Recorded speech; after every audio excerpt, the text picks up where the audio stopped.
गिबियावनो बयनोबो अननाय हरबाय। दिनैनि टपिकआनो जाहैदों डिजिटल मार्केटिं प्रोफेशन। बे टपिकनि आन्दाराव जोंहा आरो फिसा फिसा टपिक दंबावो।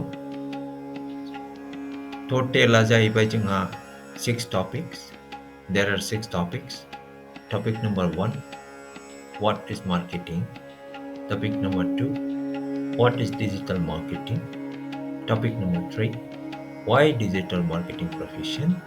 Topic number 4, how to become a digital marketer? Topic number 5, what is the income? Topic number 6, what about career progression? बे दो टपिकनि गेजेराव मोनसे टपिकआ बहुत इम्पोर्टेन्ट दे। नैबे topic number 4, how to become a digital marketer. Digital marketer जानोबा जों मा खालामनांगोन, मा स्टाडि खालामनांगोन, मा स्किल नांगोन, मा डकुमेन्ट फरायनांगोन, मा टुल सोलोंनांगोन, बेनि सोमोन्दैनो बेयाव जों सावरायगोन बे टपिकआव। This is the main topic of this entire discussion. बे फुरा डिस्कासनाव जोंनि सावरायनायाव बेनो मेइन टपिक। नोंथांमोना बेखौ मोजाङै नायनानै लादो दे, मोजां नायथार दे। लिरनानै दोन मा टुलफोर जों सोलोंनांगोन, मा स्टेप खालामनांगोन बेफोरखौ डिटेइलि लिरनानै लादे। दानिया फैदो डिटेइल डिस्कासनाव थांनोसै।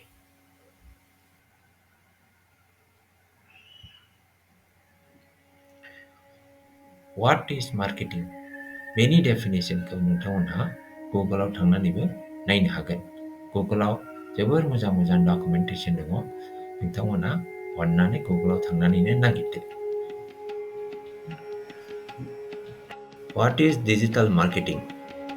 Digital marketingआ जाहैबाय जोंनि प्रडाक्ट्स एबा कम्पानिनि प्रडाक्ट्स एबा सार्भिसेसफोरखौ थ्रु इन्टारनेट एडभार्टाइजमेन्ट खालामनाय। बेखौनो डिजिटल मार्केटिं होनो। जोङो दाबो फिजिकेलि मार्केटिं खालामनायखौ नुयो। फिजिकेल मार्केटिंफ्रा दाबो दङ।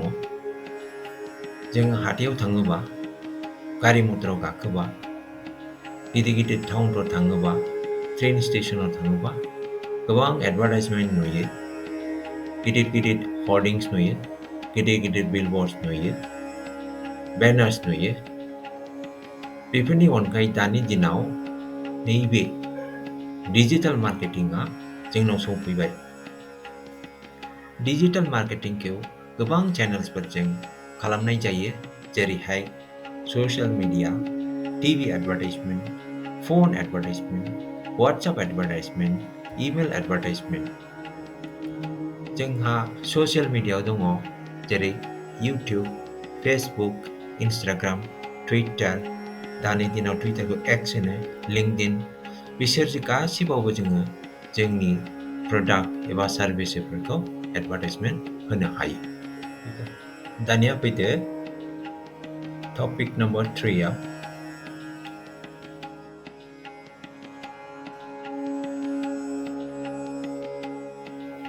डिजिटल मार्केटिंआव जोंहा गोबां खाबुफोर दङ, जेरैहाय freelancer, join a marketing agency आरो work for a non marketing company. बे मोनथामनि गेजेराव नोंथाङा मोनसेयाव खामानि मावनो हागोन। गोसो जायोबा फ्रीलान्सार जानानै इयुनाव नोङो गिदिर कम्पानिबो खुलिनो हागोन। मानोना फ्रीलान्सिंआनो जाहैबाय सेल्फ एमप्लयड वर्कार। फ्रीलान्सार माने सेल्फ एमप्लयड वर्कार। बिसोरो रावनिबो सिङाव थानानै खामानि मावा। They are self employed, self independent. बिसोरो साख्रि लायालासेनो मोनसे कम्पानियाव थांनानै बे कम्पानिनिफ्राय खामानि लाबोनानै गावनो न'आव जनानै मावो। बेनिफ्राय खामानि मावखाङोबा कम्पानिनिफ्राय फैसा लानानै इनकाम खालामो। बे मोजां अपरचुनिटि जोंनि बयनिबो थाखाय। स्टुडेन्टफोरनि थाखाय बे बिराद मोजां। स्टुडेन्टफ्राथ' फरायसाफ्रा फरायबायसो थायो, फरायबाय थानाय समावबो बेखौ जोङो बे फ्रीलान्सार जानो हागोन। बेजों फ्रीलान्सार जायोबा न'आवनो जनानै जोङो खामानिखौ मावनो हायो, बेनिफ्राय इनकाम खामायनो हागोन। दानिया फैदो फ्रिलान्सारखौ आं एसे देखायबावनि गुगोलाव थांनानै नायनि मा फ्रिलान्सार कम्पानिफोर दङ जोंहा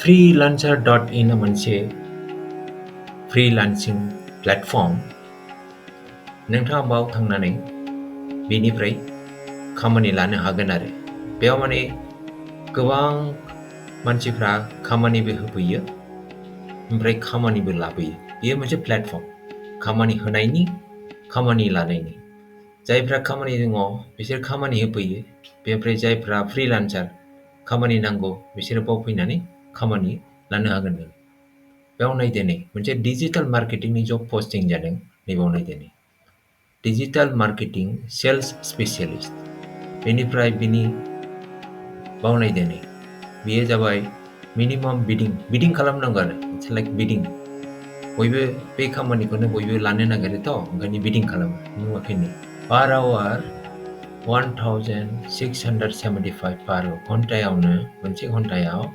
1675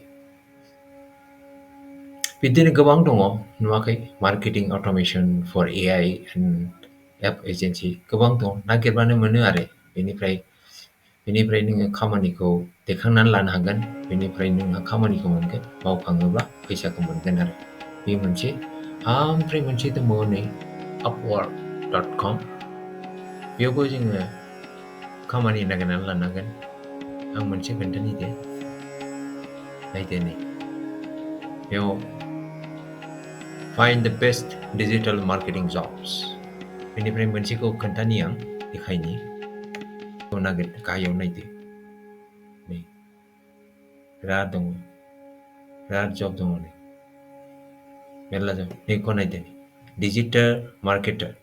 digital marketer for SaaS landing page validation बे जबखौ नायदो job description title job title digital marketer for SaaS and landing page validation fixed price माने बे प्राइसआ फिक्स आरो गोजौ गाहाय जाया बेनि प्राइसआनो जाबाय दामानो जाहैबाय नुवाखै $999 माने this is almost $1,000 दानिया $1,000 इन्डियानि रुपियाव इन्डियानि भेलुआ दा बेसेबां $1 is almost equal to 82 खौनो लादो दे नङाबा 80 खौनो लादो दे 80 लायोबा $1,000 into 80 माने 80,000 rupees नि खामानि नुवाखै बेसेबां इनकाम खालामनो हायो जों न'आव जयै फैसा खामायनो हायो स्टुडेन्टबाबो फैसा खामायनो हायो फरायसाफ्राबो फैसा खामायनो हायो न'आव जनानै फैसा खामायनो हायो आरो बिराद मोजां प्लेटफर्म बियो बिराद मोजां टेक्न'लजि बिराद मोजां प्रफेसन दाना ओंखायनो मोजां सोलोंनानै लादो आरो डिजिटेल मार्केटिंनि सोमोन्दै मोजां सोलोंदो मोजां स्किल लादो बेनिफ्राय बेफोर खामानिखौ न'आवनो जयै मावदो फैसा खामायदो एन्जय लाइफ